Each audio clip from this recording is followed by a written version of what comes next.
Hello दोस्तों, कैसे हो आप सब। आज टॉपिक है हमारा घरेलू आय और राष्ट्रीय आय, मतलब डोमेस्टिक इनकम और नेशनल इनकम। ये मैक्रो इकोनॉमिक्स के बहुत इंपॉर्टेंट कॉन्सेप्ट है नेशनल इनकम के लिए। नेशनल इनकम करने से पहले आपको ये डिफरेंस करना होगा, ये समझना होगा घरेलू आय क्या होती है और राष्ट्रीय आय क्या होती है, तभी इस चैप्टर पर आप आगे बढ़ सकते हैं। ठीक है दोस्तों, ये 12th वालों के लिए भी है चैप्टर, और ग्रेजुएशन में जहाँ मैक्रो इकोनॉमिक्स होती है वहाँ पर भी आता है आपका घरेलू आय और राष्ट्रीय आय, और बहुत सारे सब्जेक्ट हैं जिनमें ये यूज़ होता है। चलिए शुरू करते हैं फिर। दोस्तों टॉपिक है घरेलू आय और राष्ट्रीय आय। दोस्तों घरेलू आय और राष्ट्रीय आय समझने से पहले आप एक चीज़ समझिए, आय आय को बोलते हैं इनकम। इनकम दो टाइप की होती है, एक को बोलते हैं कारक आय, मतलब factor income,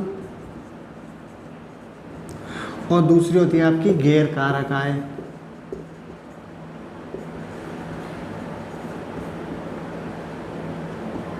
non factor income.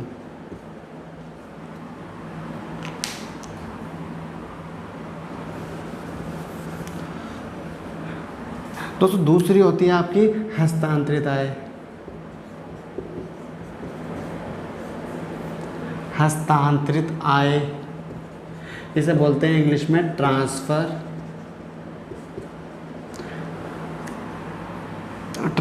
Earning.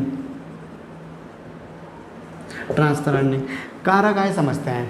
कारक आय उस आय को बोलते हैं, मतलब फैक्टर इनकम है ये, उस आय को बोलते हैं जो आपकी मेहनत के बदले आपको मिला है। मतलब आपने किसी को फैक्टर सर्विस दी है, आपने किसी को कारक सेवा दी है, और कारक सेवा के बदले जो आपको आय मिली है कारक आय है। ये किस तरह से होती है?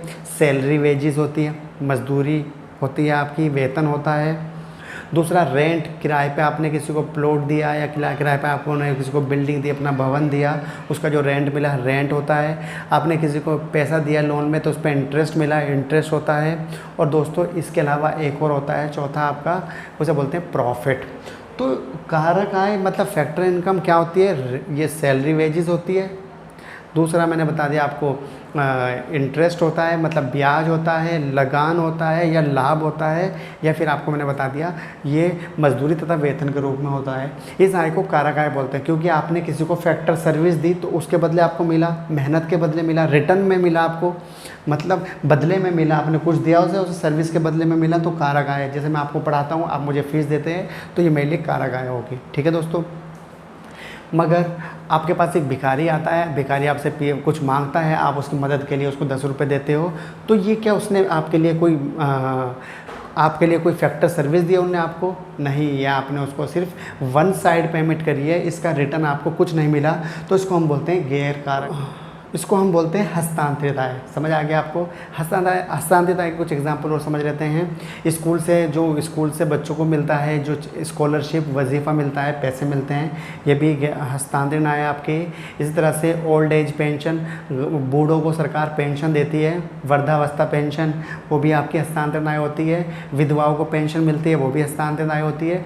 गरीब को आपको कहीं से गिफ्ट मिला है, वो भी हस्तांतरण आय है। दान मिला है, डोनेशन, ये सब उपहार, ये सब क्या है? आपकी हस्तांतरित आय होती है। समझ आ गया दोस्तों? तो कारक आय और हस्तांतरित आय। हस्तांतरित आय को राष्ट्रीय आय या घरेलू आय में नहीं जोड़ते, इसे माइंड से पहले आप निकाल दो, माइंड से ख़त्म कर दो। हस्तांतरित आय तो कहीं जुड़ेगी ही नहीं, तो क्या जुड़ेगी? कारक आय। ठीक है। आय का मतलब यहाँ पर किससे है? राष्ट्रीय आय हो चाहे घरेलू आय, कारक आय से है, हस्तांतरित आय से नहीं है। ठीक है दोस्तों। अब समझते हैं, अब समझना मैं क्या बता रहा हूँ आपको। घरेलू आय एक देश की सीमाओं के अंदर, सीमा बाउंड्रीज, एक देश की सीमाओं के अंदर कमाई गई कारक आय। वर्ड देखो, कारक आय। एक देश की सीमाओं के अंदर कमाई गई कारक आय का जोड़। दोबारा सुनो, एक देश की सीमाओं के अंदर एक वर्ष में, एक लेखा वर्ष में, एक साल में, एक देश की बाउंड्रीज़ के अंदर एक साल में जो कारक आय या फैक्टर इनकम जो कमाई गई है, उसका जोड़ जो है, उसका टोटल जो है घरेलू आय कहलाता है। दोबारा सुनो, मैं इंग्लिश में बोलता हूँ। The sum total of in factor income generated within territories या boundaries of a country is known as domestic income. But याद रखना, वन अकाउंटिंग पीरियड, एक लेखा वर्ष में। दोस्तों दोबारा समझ लो एक बार और। एक लेखा वर्ष में एक देश की सीमाओं के अंदर कमाई गई कारक आय का कुल जोड़ घरेलू आय कहलाता है। दोस्तों सीमाओं का मतलब क्या है यहाँ पे, एक देश की सीमाओं के अंदर? सीमाओं का मतलब हमारे देश में जो आप मैप में सीमा देखते हो उससे सीमाओं का मतलब नहीं है। सीमाओं का मतलब ये है कि जहाँ पर इंडियन इकोनॉमी का मतलब ले सकते हो, जहाँ पर भारत के लिए इकोनॉमिक एक्टिविटीज़ की जाती हैं। जैसे फॉर एग्ज़ाम्पल हवा में भी कर सकते हैं, आप हवा में भी कमाई कर सकते हैं जहाज़ वगैरह से। इस तरह से आप पानी में भी कमाई कर सकते हैं। इस तरह से आप ज़मीन पे भी कमाई कर सकते हैं, जल थल वायु कहीं भी कमाई करो। इसी तरह से आप विदेश, चलो कंफ्यूज नहीं करते, अभी छोड़ देते हैं इसको। दोस्तों समझ आ गया आपको डोमेस्टिक इनकम, घरेलू आय? सीमा वर्ड लगाना ज़रूर था। एक बात और समझ लो, भारत की सीमा में एक अमेरिकी रहता है, वो कमाई कर रहा है, तो क्या हमारे देश की घरेलू आय कहलाएगी वो? दोस्तों हाँ कहलाएगी। एक देश की सीमा के अंदर अर्जित की गई है ना, कोई मैटर नहीं है अमेरिकन कमाए इंडियन कमाए कोई भी कमाए। दोबारा सुनो, एक देश की सीमाओं के अंदर अर्जित की गई कमाई गई कारक आय का कुल जोड़ एक लेखा वर्ष के दौरान घरेलू आय कहलाता है। चाहे किसी निवासी ने कमाई हो, भारतीय निवासी ने कमाई हो, इंडियन रेजिडेंट ने कमाई हो या नॉन रेजिडेंट ने कमाई हो, कोई फ़र्क नहीं पड़ता। चाहे भारतीय निवासी ने कमाई हो, चाहे गैर निवासी ने कमाई हो, चाहे इंडियन ने कमाई हो, अमेरिकन। दोस्तों सिटीजन से हमें कोई मतलब नहीं है, याद रखना, ठीक है दोस्तों? समझ आ गया आपको घरेलू आय बहुत अच्छे से? ठीक है, आगे बढ़ते हैं राष्ट्रीय आय। दोस्तों राष्ट्रीय आय समझने से पहले आप एक चीज़ समझिए, घरेलू आय को समझ आ गया। अब मैं आपको बहुत शॉर्ट में समझाता हूँ जिससे आपको कोई डाउट ना रहे और आपको समझ आ जाए। दोस्तों घरेलू आय क्लियर है, मगर कुछ इनकम आपके पास विदेशों से भी आती है। जैसे हमारे भारतीय लोग कुछ काम बाहर कर रहे हैं, कमाई करके इंडिया में पैसा भेज रहे हैं। इंडिया की कुछ कंपनी विदेशों में काम करती हैं, बिजनेस करती हैं, कमा के पैसा इंडिया में लाती हैं। तो जो विदेशों से जो इनकम आ रही है ना, उसको जोड़ लो घरेलू आय में। और कुछ विदेशी कंपनी इंडिया में भी काम कर रही है, वो यहाँ से कमा के पैसा वापस ले जा रही है। जैसे मैंने अभी एग्जांपल बताया था, एक अमेरिकन इंडिया में कमा रहा है, तो घरेलू आय में तो आपने जोड़ लिया, बट वो तो अपने घर ले जाएगा, तो राष्ट्रीय आय में इसको माइनस कर दो। दोबारा सुनो, घरेलू आय में जो विदेशों से आपने कमाया कारक आय उसको जोड़ लो, और जो विदेशियों ने हमसे कमाया उसे माइनस कर दो, तो क्या निकल के आ गई? राष्ट्रीय आय आ गई। ठीक है दोस्तों, क्लियर है? अब मैं आपको डिटेल में थोड़ा बताता हूँ राष्ट्रीय आय के मतलब कैसे कैलकुलेट होती, क्या मतलब है इसका। पहले आप एक वर्ड समझो, सामान्य निवासी। निवासी, सिटीज़नशिप से हमारे इकोनॉमिक्स को कोई भी मतलब नहीं है। सिटीज़नशिप की बात नहीं करेंगे, नागरिकता की बात नहीं करेंगे, हम बात करेंगे निवासी की, निवासिता। कोई इंसान 1 साल से ज़्यादा से इंडिया में रह रहा है तो भारत का निवासी कहलाएगा। दूसरी बात, वो उसका जो इकोनॉमिक आर्थिक क्रियाएं होती हैं, इकोनॉमिक एक्टिविटी हो, उसका केंद्र बिंदु इंडिया है। इंडिया में खाना पीना उपभोग है उसका, इंडिया में निवेश करता है, इंडिया में उत्पादन करता है, तो ऐसे आदमी को भी हम भारतीय निवासी कहेंगे, नागरिक नहीं, निवासी। ठीक है दोस्तों, अब समझ आ गया आपको निवासी।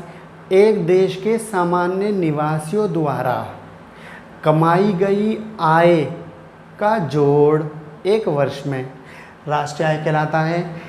कोई फ़र्क नहीं पड़ता आपने देश की सीमाओं से कमाई है, सीमा के बाहर कमाई है। यहाँ सीमा वर्ड ज़रूरी था, दोबारा समझो, डिफरेंस करता हूँ मैं दोनों के अंदर। एक देश की सीमाओं के अंदर कमाई गई आय, एक देश के सामान्य निवासियों द्वारा कमाई गई आय, एक लेखा वर्ष में घरेलू आय, राष्ट्रीय आय। तो यहाँ पे आपको क्या लगाना, सीमा लगाना, और यहाँ पे क्या लगाना आपको, सामान्य निवासी। एक देश की सीमाओं के अंदर कमाई गई आय एक लेखा वर्ष के दौरान क्या कहलाता है आपका, घरेलू आय कहलाता है। एक देश के सामान्य निवासियों द्वारा कमाई गई आय एक वर्ष के दौरान क्या कहलाता है, राष्ट्रीय आय कहलाता है। कोई फ़र्क नहीं करता इन्होंने सीमाओं के अंदर कमाई है, देश के बाउंड्री के अंदर कमाई है, देश के बाहर से कमा कर लाए। ठीक है दोस्तों, क्लियर है? डिफरेंस भी समझ आ गया।